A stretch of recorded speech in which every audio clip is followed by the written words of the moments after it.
Kobold é dragão, sim. Aí o pessoal fala assim, não, que não é. Kobold é reptiliano. Não, porque Kobold, depende, acho que é no Tormenta, que eles são cachorrinhos, né? No Kobolds My Child também, ele é cachorrinho.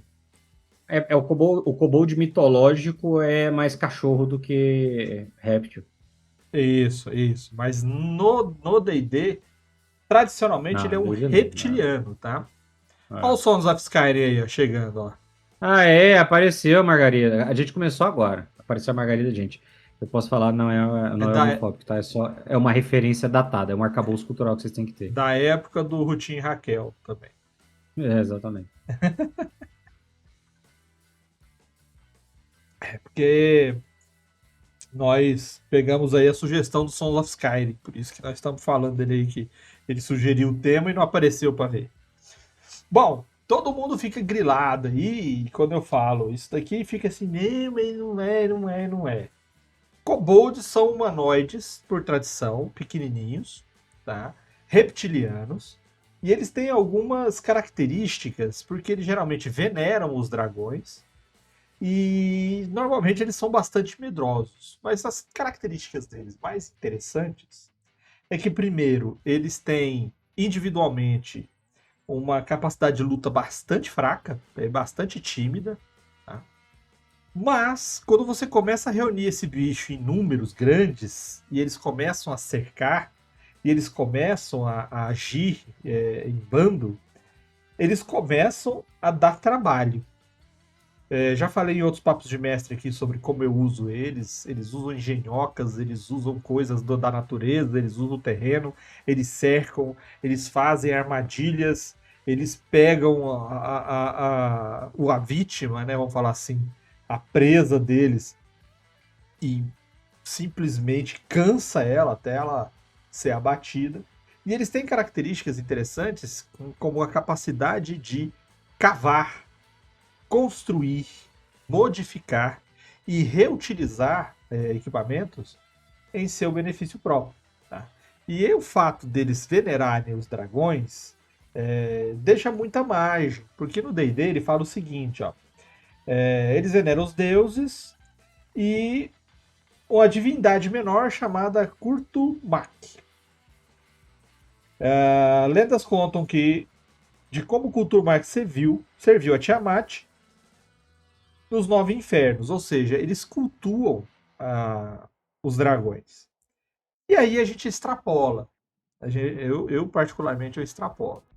Quando eu coloco os kobolds e exploro a sociedade deles, quando eu mostro a sociedade deles, o pessoal costuma ver o seguinte, que eles se consideram dragões. E não é absurdo você fazer isso dentro da sua mesa, tá? Por quê? Como eles têm uma sociedade numerosa e a força dele vem nos números, e eles conseguem grandes feitos se eles tiverem quantidade suficiente de commodity, você acaba tornando essa criatura uma espécie de antagonismo interessante de ideias. Porque ela é ao mesmo tempo fraca e ao mesmo tempo perigosa, ao mesmo tempo medrosa e ao mesmo tempo convencida. E ele tem quase todas as características que um dragão tem, tirando as características mágicas. A pele, a cor, o comportamento, o fato dele ficar buscando coisas, colecionando coisas, guardando coisas, construindo, cavando. Então é legal você pensar nisso daí e considerar não só os NPCs e desafios kobolds, como às vezes deixar aí um personagem ou outro ter a graça de jogar com uma criaturinha dessa e fazer com que ele se aventure na pele de um ser tão fraquinho. Lembrando que um kobold tem um oitavo de nível de desafio, um humano tem meio nível de desafio. Ou seja, abaixo de um, tudo é quase igual. Então você não tem praticamente diferença nenhuma. Se você atribuir classe, você já corrigiu essa diferença. Bola para frente. O pessoal tava falando, eu viajei aqui no chat. Fiz Eu tô vendo confusão aqui que um livro. Não, eu fiz confusão que o MacLeod falou ali. Ele tava falando que o Kobold no AD&D não é reptiliano. Não é. No primeiro. Ele, no primeiro. No Até no segundo. AD&D. Até no AD&D. Ah, sim. Até no Na AD&D terceira ele edição ele já é é... reptiliano. Na terceira edição eles fazem um revamp considerável dos kobolds ali. Eles dão uma alterada consistente. Ele já fica bastante reptiliano. Ele literalmente é descrito como reptiliano, né? Mas ele, de fato, no AD&D, até o AD&D, ele ainda era cachorrinho. Ele ainda era um cachorro, meio, coisa meio cachorrinho demônio. Eu acho que ali a descrição é muito derivada do kobold mitológico, porque o kobold é um tipo de goblin, e aí o termo goblin não é o goblin D&D, né? O termo goblin no sentido feérico da mitologia germânica, teutônica, na verdade. E aí o kobold também vai ter essa característica, ele vai ser um tipo de goblin meio cachorrinho, meio demônio, assim, ele é bem visualmente muito parecido com o que vai ter na mitologia. E aí na terceira edição eles já vão mudar para esse aspecto reptiliano, né? Aí ele fica extremamente reptiliano. Uma coisa que eu acho legal dos kobolds, e aí isso é uma coisa interessante, eu tô tentando lembrar se na terceira edição eles já fazem isso ou se isso vai só na quinta edição, ou talvez na quarta. Mas os kobolds tratam os dragões como divindades. Eles têm uma relação com os dragões que funciona para os dois lados, de certa maneira. Então, é muito comum que você encontre kobolds servindo voluntariamente a um dragão, não que eles tivessem escolha, mas eles deliberadamente preferem, né, servir a um dragão e terem algum tipo de proteção que eles acham que vão ter. Se for um dragão cromático, não vão ter nenhum, mas eles vão.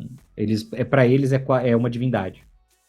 Eles tratam como uma divindade. Então eles têm uma relação diferente com os dragões. Eu já usei kobolds. Eu já fiz uma. Quando eu narrei, antes de criar a federação, eu já narrei uma situação em que eram os kobolds que serviam a um Dracolite, na verdade.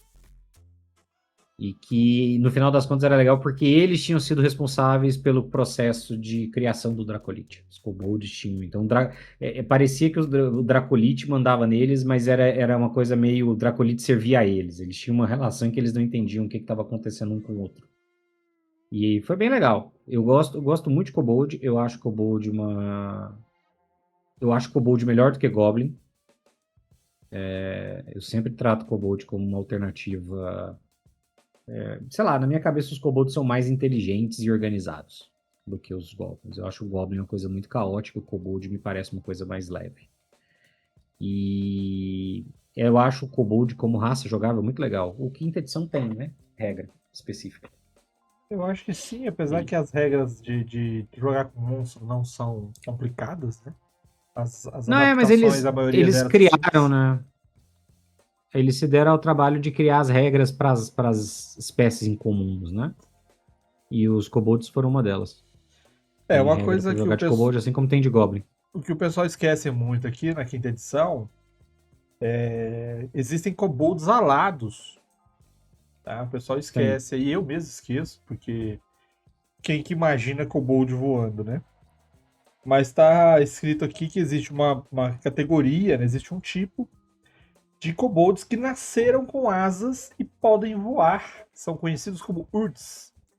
Eles espreitam em parapeitos elevados e jogam pedras em transeuntes. O que é transeunte? Transeunte é uma palavra que você vai achar num dicionário que você vai pesquisar. Não estou aqui para te ensinar. Então você vai lá pesquisar se você não sabe. Então eles jogam pedras nos transeuntes. Pelo jeito aqui aleatório, né, na descrição.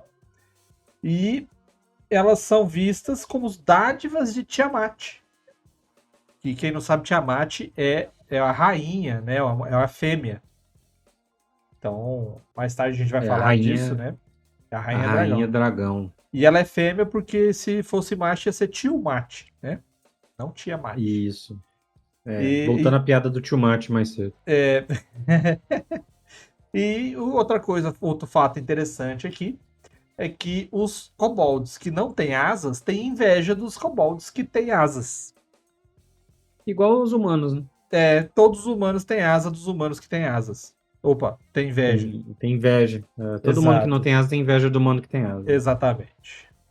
Usem kobolds, tá? Explorem esse aspecto, porque eu já falei em outros papos de mestre que eles servem como desafios para personagens de nível baixo, mas eu já botei galera poderosa para correr de kobold, tá? Esses bichos atacam como se fosse enxame, esses bichos eles lotam.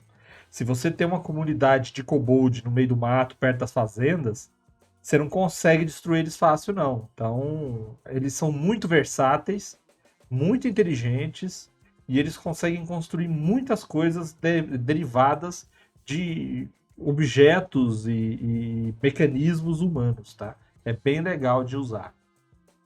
Só falar uma coisa aqui, que para quem não sabe disso, tá? Se você quiser pensar aí mecanicamente como é que você usa um kobold no quinta edição, que tipo de espécie pode ser legal, cara, se você usar um kobold para fazer um paladino, ele mecanicamente ele é extremamente integrado, tá? Só para vocês terem uma ideia.